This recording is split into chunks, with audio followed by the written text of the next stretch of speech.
Olá, boa noite. Sejam bem-vindos a mais este momento em que nós vamos ter aqui a oportunidade e o privilégio de partilhar um pouco a Palavra de Deus em família e, quem sabe, passar alguns momentos em oração.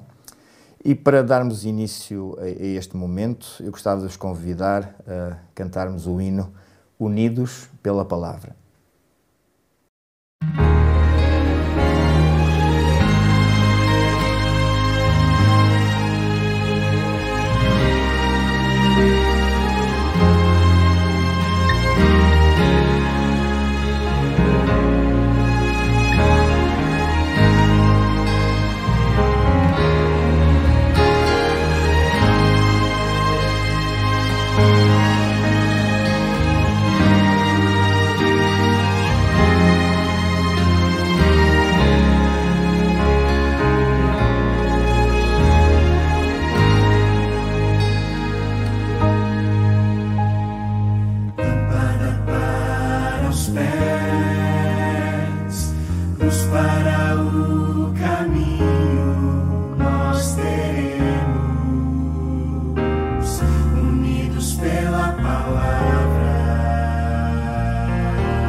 Para começarmos agora a partilhar a Palavra de Deus, eu iria convidar-vos, onde quer que vocês estejam, a inclinarmos o nosso rosto e em reverência para fazermos uma oração.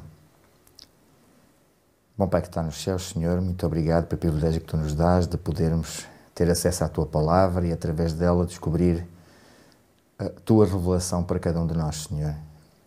Nós confiamos em Ti, sabemos quais são os Teus planos para nós e acreditamos que a Tua Palavra encerra em si mesmo um conjunto de princípios que nos podem fazer mais felizes e mais realizados. Que Tu nos possas abençoar neste momento em que vamos abrir a Tua Palavra, que o Teu Espírito nos possa orientar os nossos pensamentos. É que eu Te peço e agradeço no nome santo de Jesus. Amém.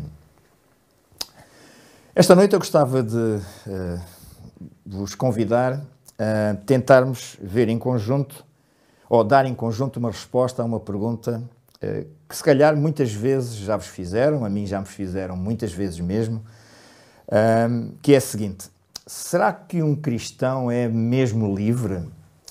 E na lógica de muita gente e de muitas pessoas, um cristão não pode ser livre porque está sujeito a um conjunto enorme de restrições, de regras que tem que cumprir. E esta é a visão que, a maior parte das vezes, as pessoas que não conhecem Deus e não conhecem Jesus Cristo, sobretudo, têm sobre a nossa relação com Deus e se calhar podíamos começar por definir o que é a liberdade, não é? Quando as pessoas dizem que nós não somos livres porque somos cristãos, qual é a definição de liberdade? E eu, recorrendo ao dicionário, encontrei a seguinte definição no dicionário Priberan, da língua portuguesa. A liberdade é o direito de um indivíduo proceder conforme lhe pareça bem, desde que esse direito não vá contra o direito de outrem e esteja dentro dos limites da lei. E o problema é que a maior parte das vezes as pessoas confundem liberdade com outra noção filosófica que nós designamos por livre-arbítrio. E o livre-arbítrio é diferente. É a possibilidade de decidir, escolher em função da vontade própria, isenta de qualquer condicionamento, motivo ou causa determinante. Livre-arbítrio é, basicamente, eu posso fazer o que quiser. Ninguém tem nada a ver com isso. Já o conceito de liberdade é ligeiramente diferente. Porque a liberdade, e é uma expressão que nós muitas vezes ouvimos dizer, a minha liberdade termina onde começa a do outro. Quer dizer que a liberdade tem restrições, a liberdade tem limites, quanto mais não seja. Os limites dessa liberdade é a lei, são as regras que foram criadas para que todos em conjunto pudéssemos coexistir pacificamente, em harmonia. E por isso, na liberdade tem que haver restrições. Ao contrário do livre-arbítrio, em que eu posso fazer, não importa aquilo que queira, não importa as consequências que os meus atos tenham com as outras pessoas, a liberdade não. A liberdade eu tenho que ter a responsabilidade de a usar de forma consciente de que as minhas ações têm impacto naqueles que estão à minha volta. Isto quer dizer o quê? Quer dizer que a liberdade não significa a ausência de restrições ou absolutos morais. Pelo contrário, há regras que têm que estar bem presentes para que no exercício da minha liberdade eu possa ser responsável. Vamos tentar pôr aqui um exemplo prático. Vamos supor que eu sou paraquedista e que vou fazer um salto, vamos dizer, a 3.000 metros de altitude. Eu coloco o meu paraquedas e no momento em que eu estou a saltar juntamente, provavelmente com outros companheiros, eu digo-lhes assim: bom, não vou usar o paraquedas desta vez porque eu quero experimentar a verdadeira liberdade. O que é que acham que iria acontecer? É evidente que o paraquedas é essencial para que eu possa desfrutar da sensação de desafiar a gravidade, e é o paraquedas que me permite, apesar de ser uma restrição, usufruir ao máximo da sensação de voar e, obviamente, de ter prazer naquilo que estou a fazer. A minha liberdade termina onde começa a lei da gravidade, aqui neste caso. E ninguém em boa consciência vai deixar de usar o paraquedas simplesmente porque tem esse direito de não usar. Pelo contrário, tendo este sentido de responsabilidade, eu tenho que usar o paraquedas porque sei que é isso que me vai proteger em última instância. E é exatamente este mesmo princípio que nós temos que considerar quando estamos a falar daquilo que as pessoas normalmente pensam que é uma restrição para nós como cristãos, que é a lei de Deus. E é curioso que a própria Bíblia nos apresenta uma definição de liberdade. Eu vou convidar-vos a ler um texto que se encontra em 1 Coríntios, capítulo 6 e verso 12. É um texto que provavelmente a maior parte de nós conhecerá. 1 Coríntios 6, verso 12, e que diz o seguinte: todas as coisas me são lícitas, mas nem todas as coisas convêm. Todas as coisas me são lícitas, mas eu não me deixarei dominar por nenhuma delas. Reparem que eu acredito que Deus concedeu-nos livre-arbítrio. Deus permite que nós tomemos as decisões, todas e mais algumas. Não há restrição absolutamente nenhuma. Mas Deus sugeriu que nós puséssemos restrições a nós mesmos, e essas restrições, como este versículo que nós acabámos de ler, e posso ler numa versão mais moderna, uma linguagem mais moderna, que diz o seguinte: tudo me é permitido, mas nem tudo me convém. Tudo me é permitido, mas eu não deixarei que nada me domine. E esta última parte que é aqui importante. A liberdade é aquilo que eu posso desfrutar, tendo consciência que eu, para ser verdadeiramente livre, não posso ser dominado por nenhuma força externa. E às vezes nós pensamos que, ao ter à nossa frente todas as opções possíveis, estamos a ser mais livres do que aquelas pessoas que, de forma consciente, de forma responsável, tomam a decisão de não fazer as coisas porque têm consciência que essas coisas que eventualmente até poderiam ter disponibilidade para fazer, em última instância seriam negativas ou prejudiciais. Dou-vos um exemplo que aconteceu comigo quando eu tinha 15, 16 anos. Como é normal nestas idades, nós estamos sujeitos, sobretudo quando defendemos algum conjunto de princípios, somos sujeitos a algum bullying. Na altura eu não sabia que estava a ser vítima de bullying, mas hoje é a expressão que é utilizada, porque os colegas ridicularizam, gozam, e eu não era diferente na escola, estava já na escola secundária. Os meus colegas sistematicamente gozavam comigo por eu ter os princípios que ainda, graças a Deus, mantenho hoje. E um dia eu lembro-me perfeitamente, estávamos cá fora no recreio e eles, para não variar, estavam a implicar comigo. Obviamente que eles não o faziam por mal, era simplesmente para implicar comigo. Um deles estava a fumar, tinha acabado de tirar um cigarro, de o acender, estava a fumar e vira-se para mim: olha, queres experimentar? Eu disse: não, já sabes que eu não fumo, porque é que estás agora a insistir? E ele começa com a história: então, tu não és livre. Lá está. A tua religião só te limita as tuas ações e as tuas atitudes. E naquela hora, provavelmente inspirado, a minha resposta foi muito simples. Ok, tu achas que és mais livre que eu, então vamos fazer um teste. Eu tenho duas possibilidades à minha frente. Eu, se quiser, posso fumar, e se quiser, eu não posso fumar. E tu? Tens exatamente as mesmas opções que eu? Tu, se quiseres, podes deixar de fumar? E ele aí percebeu qual era o meu ponto e compreendeu que não, ele não era livre. Ele realmente estava a fumar porque não tinha alternativa se não fumar.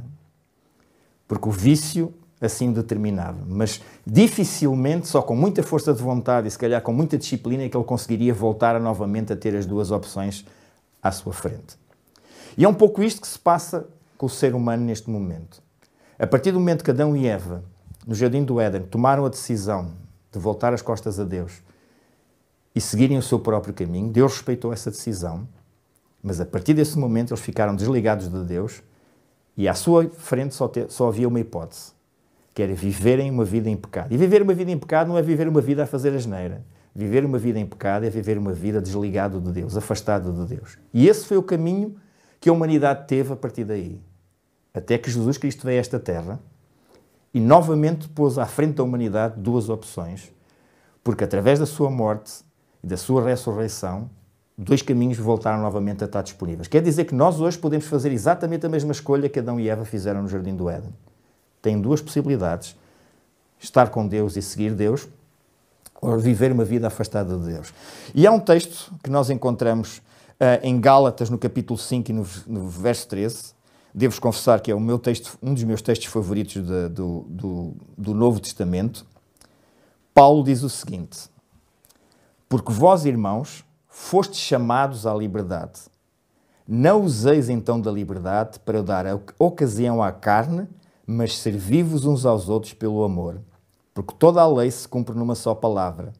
Nesta, amarás ao teu próximo como a ti mesmo. O que é que o apóstolo Paulo está a dizer aqui? Com a morte de Jesus, vocês novamente têm à vossa frente estas duas opções: seguir Deus ou seguir um caminho contrário àquele que Deus vos propõe. De antes não era possível, nós só podíamos seguir o caminho de afastamento em relação a Deus. E agora, novamente, temos à nossa frente, graças aos méritos de Jesus, graças à sua missão de salvação junto desta terra, temos novamente as duas possibilidades em aberto. E o que o apóstolo Paulo está a fazer aqui é um apelo. Agora que vocês têm novamente a possibilidade de terem duas opções, o que é que vocês vão fazer? Vão continuar a fazer aquilo que faziam antes? Vão continuar a seguir o vosso próprio caminho?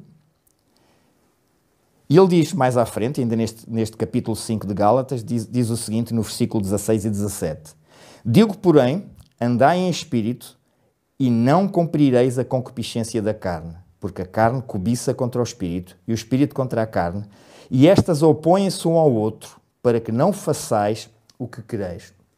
E esta é, no fundo, a luta que nós temos dentro de nós. Obviamente, Paulo utiliza aqui uma linguagem metafórica, fala no espírito versus carne. E isto não é nada mais, nada menos do que os dois caminhos que temos à nossa frente. Podemos seguir o nosso próprio caminho, aliando-nos da vontade e dos princípios de Deus, ou podemos ser dirigidos e guiados pelo seu Espírito. E esta luta entre o Espírito e a carne que marca as nossas vidas para todo o sempre, enquanto vivemos aqui nesta terra. E Paulo vai a seguir dizer quais são esses dois caminhos. E ele começa por dizer, as obras da carne são, e faz um relatório que eu não vou aqui enumerar, de várias atitudes que nós podemos ser. Podemos ser egoístas, podemos ser invejosos, podemos ser homicidas, podemos ser beberrões, etc. E tem uma lista enorme. Ou tens em alternativa, e agora esta vou ler, Gálatas 5:22, Paulo diz, mas o fruto do Espírito, ou seja, a alternativa, nós sermos egoístas, a nós vivemos uma vida completamente afastados de Deus e aliados daquilo que é a sua vontade para nós e dos seus princípios, Paulo diz o seguinte, mas o fruto do Espírito é amor, gozo, paz, longanimidade, benignidade, bondade, fé, mansidão, temperança. Quer dizer que, tal como aquela noção que nós vimos no início de liberdade nos diz que a minha liberdade está pendente de uma atmosfera e de um conjunto de decisões que eu tenho que tomar para que todos em conjunto possamos viver em harmonia. O que Paulo está aqui a sugerir é que para nós sentirmos perfeitamente realizados, temos que manifestar na nossa vida este fruto do Espírito. Não há aqui nenhum erro gramatical, é o fruto do Espírito e depois tem uma enumeração, porque o fruto do Espírito é todas estas coisas. Não é nós chegarmos aqui agora e escolhermos aquelas que mais nos convém, não. O fruto do Espírito, ou seja, a ação de Deus na nossa vida, quando se manifesta em toda a sua plenitude, manifesta-se em todas estas áreas, em todos estes dons que nós vimos aqui, o amor, o gozo, a paz, a longanimidade, a benignidade, a bondade, a fé, a mansidão e a temperança. E é este o plano que Deus tem. Eu quero ser livre e para ser livre não posso meramente exercer o meu livre-arbítrio. Tenho que me limitar. E não sei se repararam, quando eu comecei por ler este capítulo de Gálatas, Paulo diz, vocês foram chamados à liberdade. Não useis então da liberdade para dar ocasião à carne, mas, qual é a alternativa? Servi-vos uns aos outros pelo amor. E este é o grande desafio de Deus. Eu sou livre para fazer o que eu quero, mas no exercício dessa liberdade, de forma voluntária, de forma consciente, eu escolho servir aqueles que estão à minha volta. Eu escolho criar à minha volta uma atmosfera que faça com que todos que estejam à minha volta se sintam bem, se sintam confortáveis. E se todos fizéssemos isto, em última instância, como é que não seria diferente a nossa vida aqui neste planeta? É esse o plano de Deus para nós. Resumindo e concluindo, e para finalizar, será que um cristão é livre? Eu direi sim, é livre em toda a sua plenitude. Porque limitando-se em algumas áreas, limitando-se naquilo que é o exercício do seu livre-arbítrio, está a criar condições para que possa experimentar em toda a sua plenitude esta sensação de verdadeira liberdade. Porque, em última instância, conseguimos ter essa liberdade porque Jesus Cristo nos-la concedeu ao morrer por nós na cruz. E parafraseando aquilo que o apóstolo Paulo aqui nos está a dizer neste capítulo 5 e versículo 13 de Gálatas, agora que és novamente livre, o que é que vais fazer com essa liberdade? Agora que tens novamente à tua frente duas possibilidades, estar do lado de Deus, seguir os seus princípios, seguir a sua vontade, dar continuidade ao seu plano, ou queres fazer as coisas da tua maneira, aliando-te completamente de Deus? E essa resposta, meus caros, ninguém ela pode dar, a não serem tu e eu. Que Deus nos abençoe e nos ajude a tomar a decisão certa e escolher o caminho certo. É aquilo que eu honestamente desejo para todos nós esta noite. E para finalizar, gostava de vos convidar a cantar um hino e peço-vos, por favor, estejam com atenção à letra. Sou de Jesus agora.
realmente só através de Jesus é que nós conseguimos ser verdadeiramente livres, como nós vimos esta noite.